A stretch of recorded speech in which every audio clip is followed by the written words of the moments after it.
I think it's more like this is not going to qualify for an SBA loan. So we don't want a buyer that's even going to try. And that tells me a lot right there. This is a great business to own. Like, demand's going nowhere. People are going to, there's a lot of tailwinds for this stuff. I like it for the right person. Businesses that are interesting and may or may not be transferable, and that there is just a complicated seller situation around them. Full set Acquisitions Anonymous. We don't have 100% beard anymore. And thumbs down on just the plus inventory. Welcome back, everybody, to another episode of Acquisitions Anonymous. I'm Mill Snell, one of your co-hosts. Me, Michael Girdley, and Heather talk about a pretty cool business that we end up not liking all that much, but it's a really fascinating business in Virginia Beach. It is a golf cart and kind of slightly more sophisticated than golf cart, but not all the way like full cars. Sales and rental business in Virginia Beach that's doing $16 million in revenue. Has some very complicated seller dynamics. This guy has multiple things going on. He's selling the business on his own. It's a really interesting business though, because they're in kind of a captive market. They have some captive distributorship of premium brands.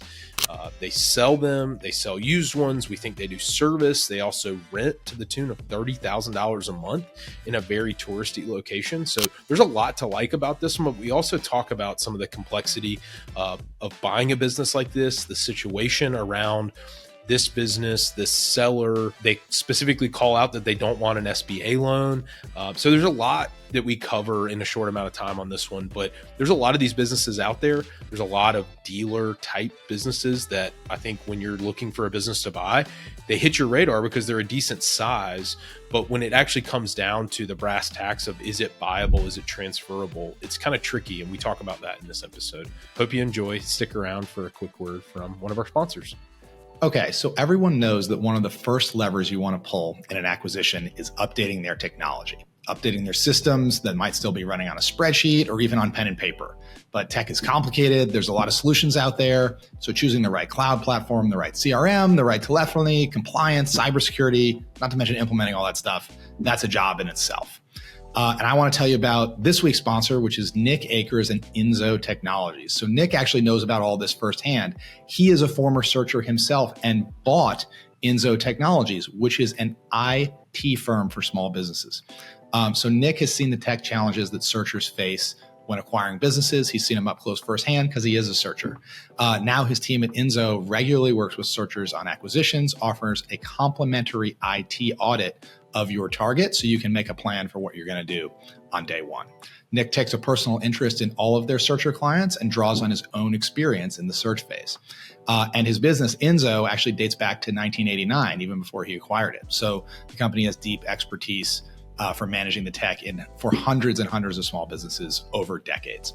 So if this sounds like something that would be helpful to you, check out inzotechnologies.com, INZO technologies.com, or you can just email Nick directly, nick@inzotechnologies.com. All right, guys. Are you guys ready to talk about some golf carts? Or no, we have to do the chit chat stuff first. How's everybody doing? Another day, another deal. I don't know if I've ever told you guys this, but my kids will pull up the podcast on YouTube, and my youngest son thinks it's live, and he's like, he'll tell my wife, "Call Dad. I want to talk to him while he's on the podcast." That's adorable. Well, let me tell you about this deal. I think it will be interesting because Heather, they insult the SBA in this. That's why I chose this deal. Okay. Let's see. So it is a new and used cars and golf cart product lines. I don't know what that means, but I think they should have reworded this. Yeah. Product lines. Like, is it a business? Is it a dealership, or is it just the lines? You got me. Okay. So it is located in Virginia Beach, Virginia. Mills, you're from that end of the country. Is that a nice place? I have not spent any time in Virginia Beach. I'm sorry to disappoint you. It looks beautiful in these pictures. Yeah, it looks like it looks like a type of beach town you would find on the East Coast. Mm-hmm. So they have a bunch of photos here, and it appears to be a new and used car dealership with over $16 million in retail and wholesale sales each year. They just opened a new location with a 20-year lease and is a prime location with oceanfront in front of it.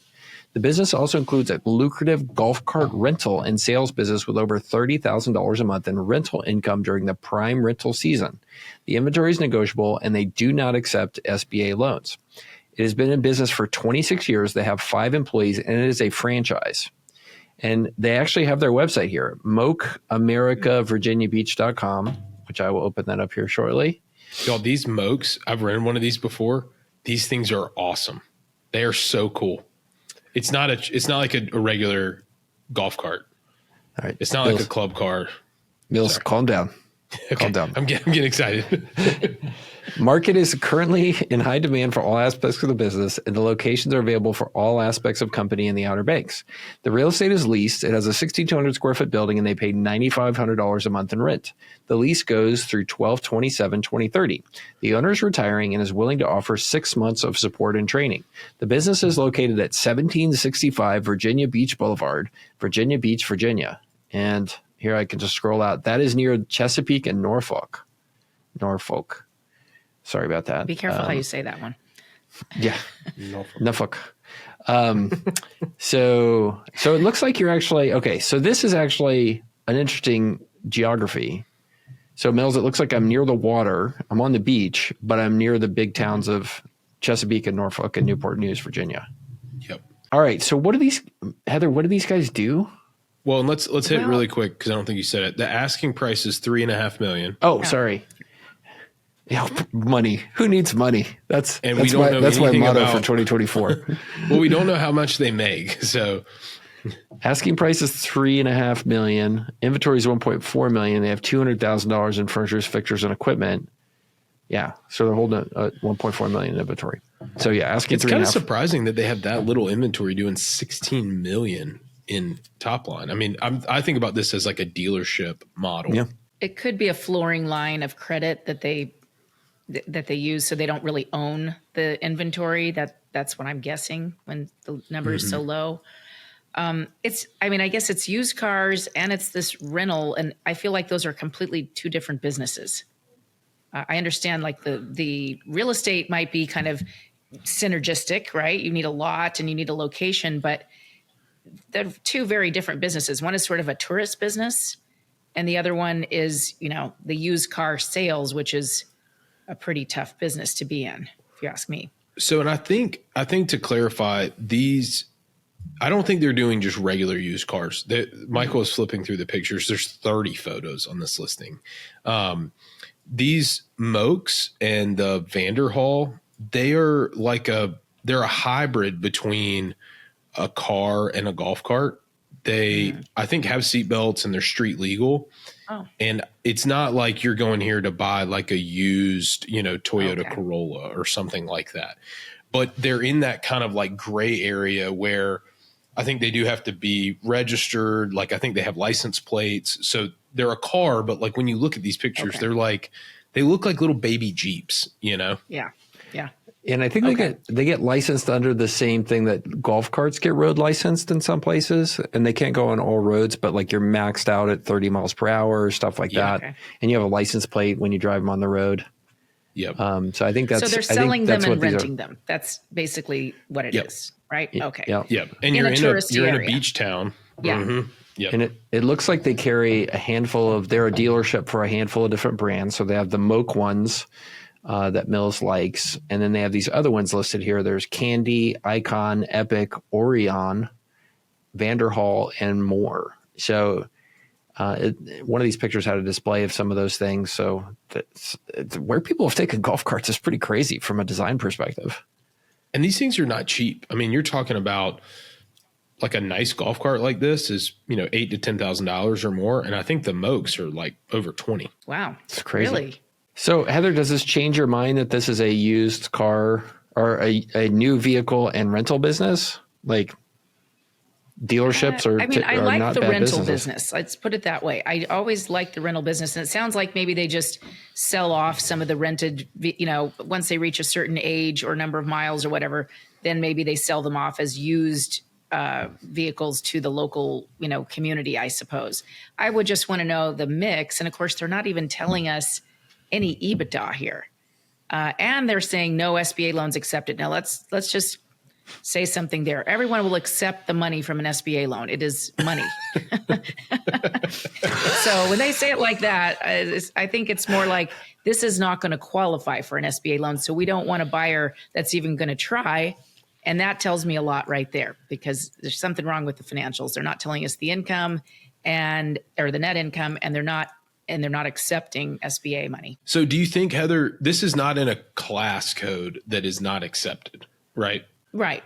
Exactly. Like, there's no it's not a lending eligibility business. issue. Yeah. Right. But right. the other thing I've seen sometimes is where a seller will not want to deal with the just extra level of scrutiny and maybe headache on their part of procuring. I mean, lending process is a lending process, but the SBA is more stringent, which is why it helps to have people hold your hand who know the process.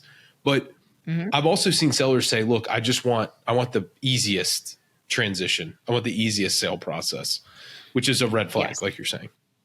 But that's fair if you've got a business that is making so much money that you're going to have a lot of buyers who have all kinds of options to finance it. But this does not look to me like that kind of business. It looks like an SBA type of business as far as what the category that it fits into. And then you're saying, but I won't take that kind of buyer. So a little suspect to me that it means that, and of course I have a bias against anything used equipment or used vehicle sale.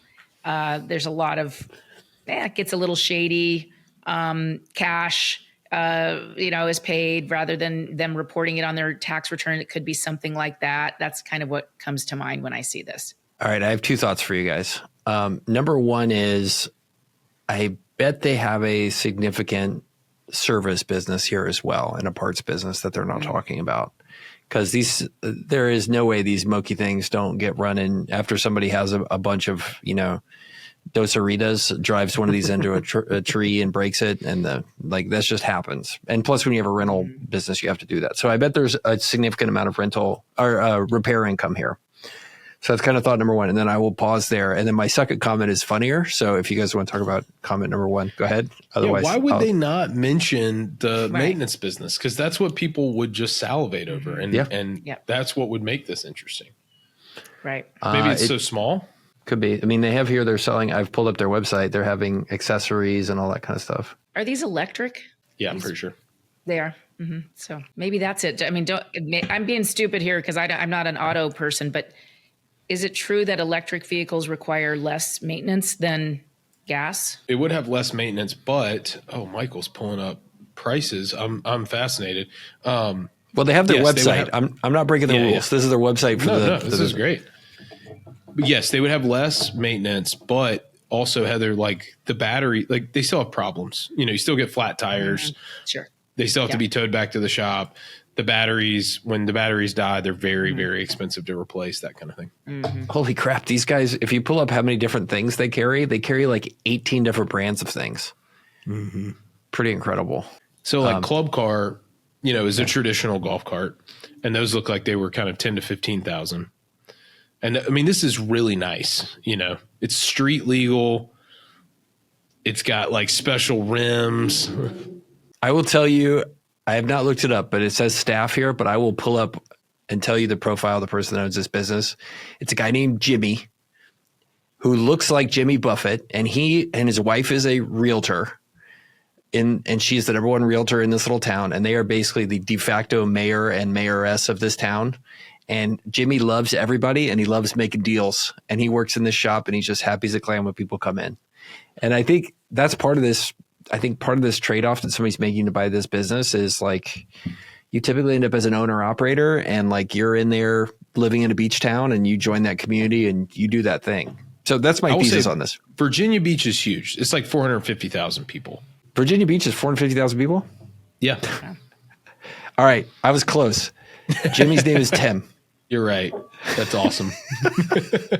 That's close. His name is Tim. I don't hate this.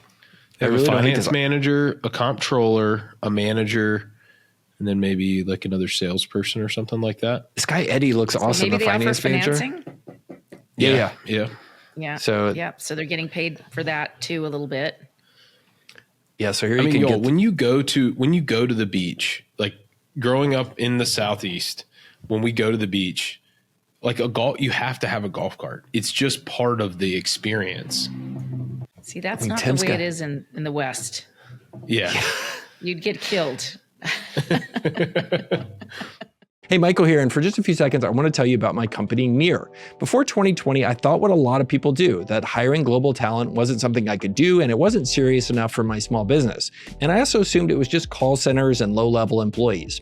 But then I started a company with my colleagues, Franco and Hayden, and realized it'd been taking too small. There's incredibly high-level talent all over the globe. And for those jobs that are hard to hire for, like accountants or CPAs, there's suddenly no shortage of top-tier candidates when you search well everywhere.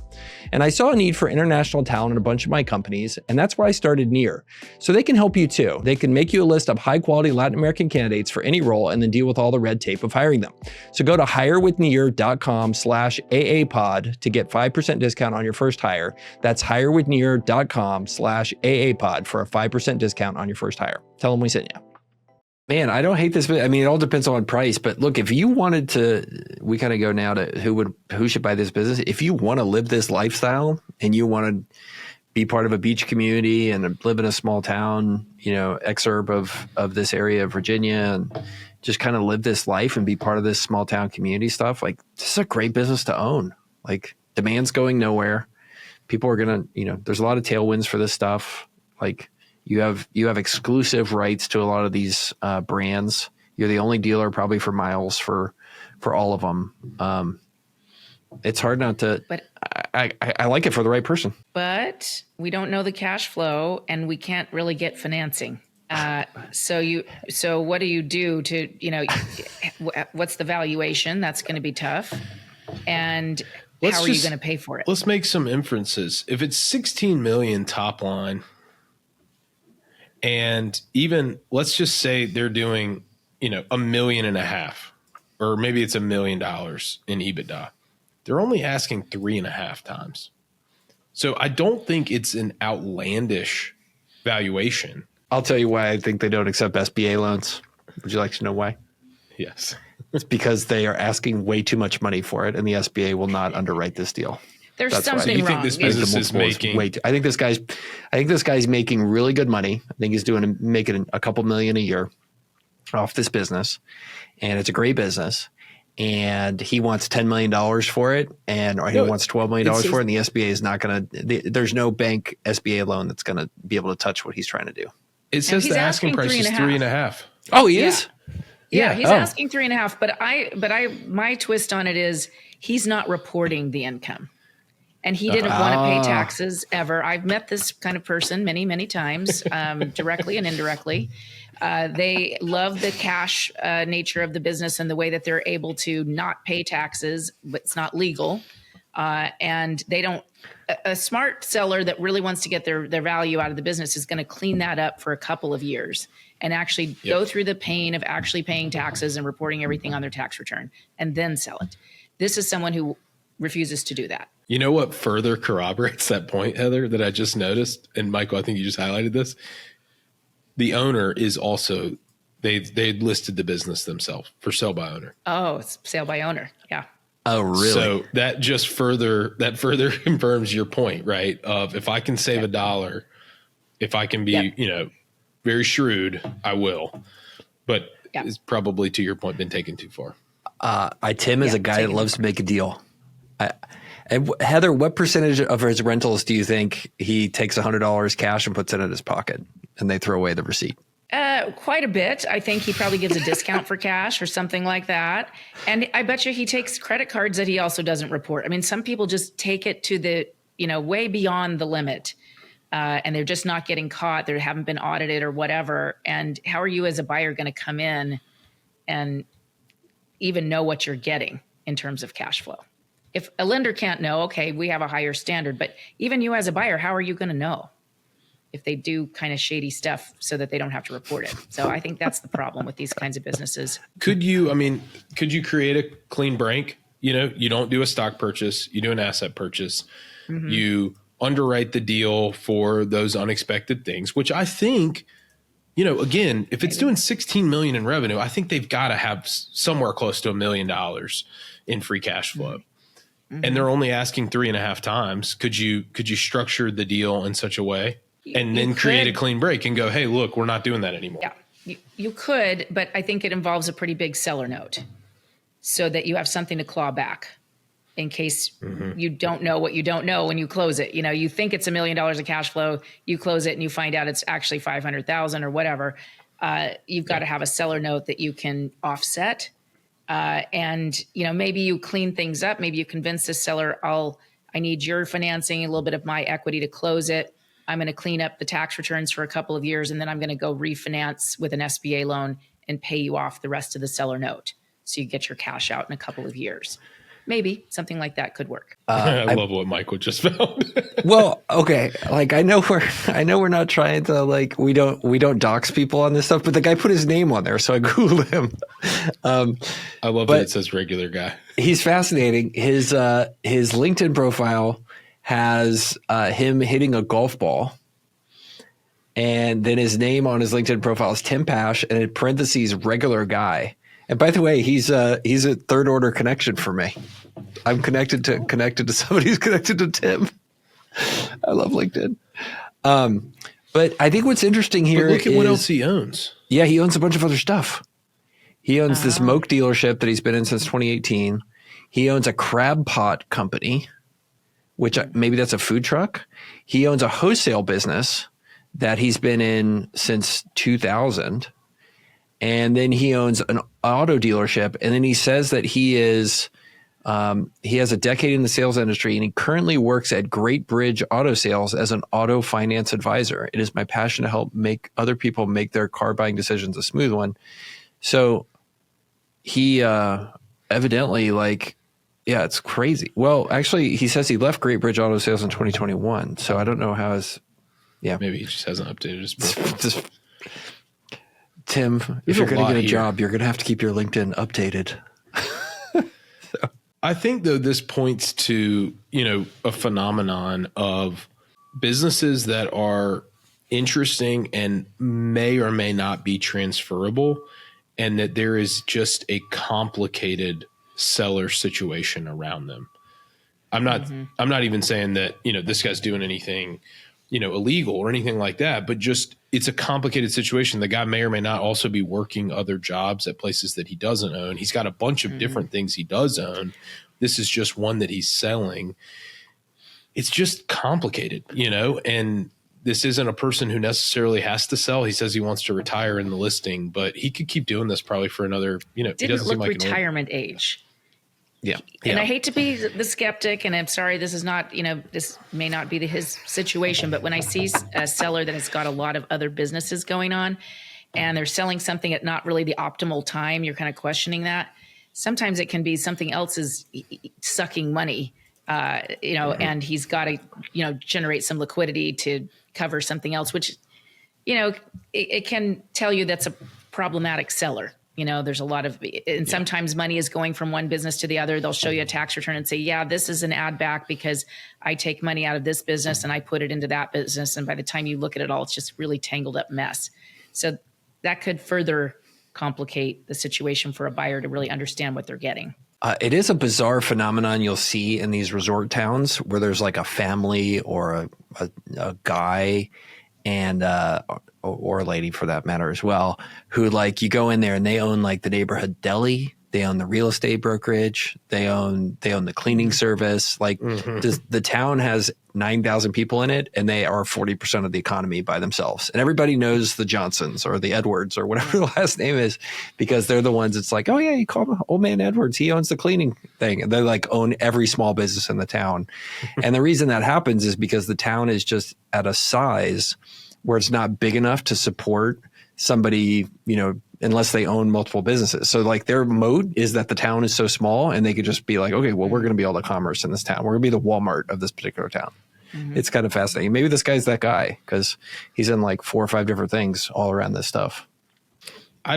So I'm kind of thumbs down on this. I think Tim would probably be a really interesting guy to talk to and just hear what all he has going on. I think it would be really, really interesting. This just seems like a really difficult, I guess maybe the one value that I could see on this is whenever you're a distributor for certain brands like this, you usually have some exclusivity. There's probably some value there. Like nobody can start selling, Mokes and Vanderhalls in Virginia Beach or maybe close by in Virginia Beach. So there is some value there, but I would put this in the too hard pile. I will tell you before asking Heather's opinion, I would pass on this because it turns out people who own businesses that are car dealers, they end up making you feel like you're buying a car. That's how they know how to do deals. And so that's the thing I hate most in the world. I guarantee doing business with this would be like buying a car. They get out the Foursquare and everything. Well, how much can you afford, Mr. Gridley? So for that reason, I think this is just an instant pass. Yeah. I don't want to keep you in suspense too much longer. I am a thumbs down on this. It was that we do not accept SBA loans that really did it. How dare you? How dare you? Yep. All right. Well, we'll wrap this one up there. Sorry to let everybody down. Maybe if Bill was here, he would have decided to put out some money for this one. But there's a lot of these businesses out there, though, is the reality. 16 million in sales, maybe not that transferable. This is not so few and far between. Yeah. It's the silver tsunami argument whenever people are like, there's this huge TAM for all these businesses. I'm like, you should come on this listen to our podcast and we'll the tsunami is full of garbage. There's a bunch of trash floating in the waves. You should pay attention to that. On that note, we'll wrap up here. Heather, do you want to do the outro today? Put you on the spot? Oh no, you're putting me on the spot. I don't even know how to do it.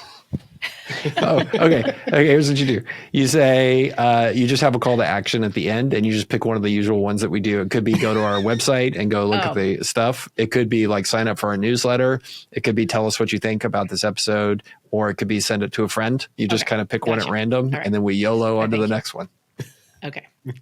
All right. Well, this was a great episode. And for those of you listening, we have a website, aquaanon.com, that has all of our episodes listed by industry. And what I've started doing with my clients when they're really interested in a particular industry is direct them right there. Listen to all the episodes that we've done on that industry and tell me what you've learned. Then come back and tell me what you're thinking about this deal. So I think it's a great exercise for those of you who didn't know we have that catalog there. So thanks for joining our episode today.